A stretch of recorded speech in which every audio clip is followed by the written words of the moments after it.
Good afternoon and welcome. I am Joseph Oyukola with the Carnival Radio Media News.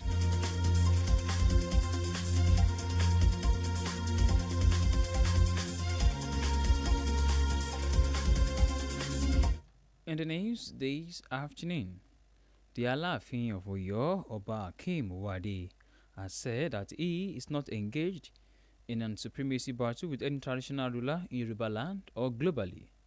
The monarch made a statement on Thursday through his media head, Bode Durojaye, in Ibadan, the Oyo State capital. This comes amid reports of a renewed dispute between the Alaafin and the Ooni of Ife, Obaenate Ogunwusi, following the Ooni's recent confinement of the Okolomo Yoruba of Oodua title on businessman Dotun Sanusi during a weekend event at Ilaji Hotel, Ibadan. The Alaafin had reportedly faulted the Ooni's action, sparking public speculation about a rivalry between the two prominent Yoruba kings. The Alaafin has, however, refuted the claims, stating that he remains committed to preserving Yoruba culture and prioritizing the welfare of his people. Meanwhile, a human rights lawyer and counsel for the indigenous people of Biafra, Ifeanyi Ejiofor, had described the assault on female corps member in Oba Idemili South Local Government of Anambra State, Ms. Jennifer Eloho, as a national shame and a definition of excessive lawlessness. Ejiofor, in a prior statement released on Thursday, said the degrading treatment of Eloho is not only a personal tragedy, but also a direct affront to the sanctity of the National Youth Service Scheme, a program designed to foster unity, service, and nationhood. He pointed out that nowhere in a decent society should such a barbarity ever be justified and should not be swept under carpet like other human rights abuses.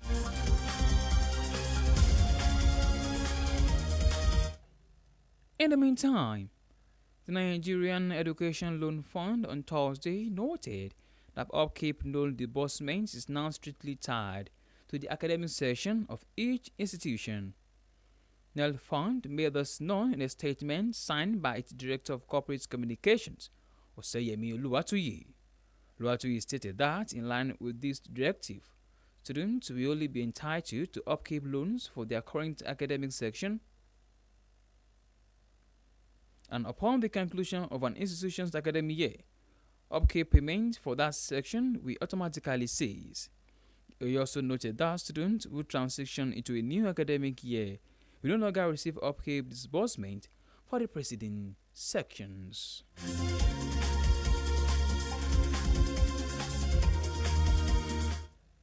On the foreign scene, Israel pawns Gaza City and surrounding areas overnight after the defense military approves an expanded offensive targeting remaining Hamas strongholds.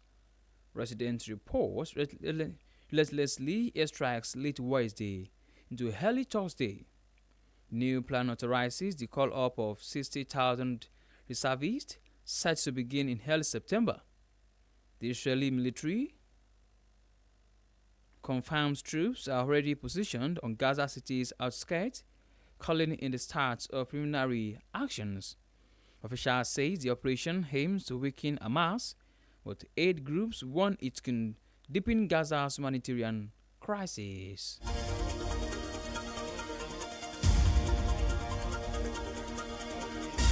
An interesting world of sport. The National Sports Commission has carried out a two-day inspection of sporting facilities in Lagos as part of the process to decide the host city of the 2026 National Youth Games. The inspection covered the Elegbeta Mini Stadium, Onikan Stadium, Tafawa Balewa Square Cricket Oval, and Rowe Park Sports Center. The delegation also visited facilities at the University of Lagos, CMS Grammar School, Agege Stadium, and the Ikeja Golf Club. The director of the Grassroots Sports Department, Amaka Ashiofu, who led the team, stated that the exercise was in line with the Commission's mandate and global best practices. The Director General of the Lagos State Sports Commission, Lekan Fatodu, welcomed the assessment and pledged that the state would address all feedback provided.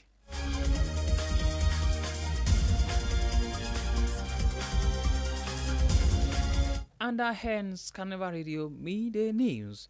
This news was brought to you by Carnival Radio News and Current Affairs Department, compiled by Elizabeth Tesi Okemukoko. My name remains Joseph Oyokola. Good afternoon, and please do well to enjoy the rest of your day.